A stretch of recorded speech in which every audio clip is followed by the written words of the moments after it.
న్యాచురల్గా ప్రెగ్నెన్సీ రావాలి అంటే ఏ టైంలో ట్రై చేయాలి మేడం అని చాలామంది అడుగుతుంటారు. ఈ వీడియో మీకోసం. నేను మీ డాక్టర్ పూర్ణిమ బట్టల, కన్సల్టెంట్ ఫర్టిలిటీ స్పెషలిస్ట్.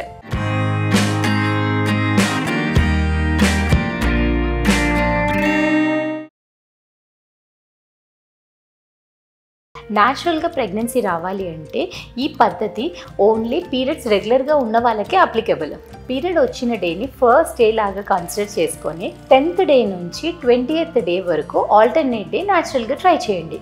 ఎందుకంటే రెగ్యులర్గా 28 to 30 డేస్ పీరియడ్ ఉన్న వాళ్ళకి 14th or 15th day egg release అవుతుంది. సో ఎగ్ రిలీజ్ అయ్యే 2 to 3 డేస్ ముందు 2 to 3 డేస్ తర్వాత కలిసి ఉంటే ప్రెగ్నెన్సీ వచ్చే ఛాన్సెస్ ఎక్కువ ఉంటుంది. సో కానీ కొంతమందికి కొంచెం ఫుడ్ ఇష్యూస్ వల్ల కానీ అవుట్ సైడ్ స్ట్రెస్ వల్ల కూడా ఎగ్ రిలీజ్ అవ్వడం 2 డేస్ ముందు తర్వాత కూడా అవ్వచ్చు.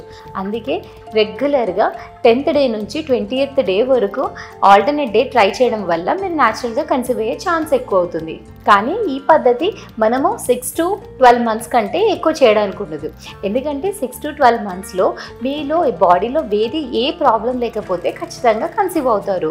ఇలా 6 to 12 మంత్స్ ట్రై చేసినాక కూడా కన్సీవ్ అవ్వలేదు అంటే ఖచ్చితంగా మీ డాక్టర్, మీ గైనకాలజిస్ట్ లేక ఫర్టిలిటీ స్పెషలిస్ట్ని కలవాల్సి ఉంటుంది.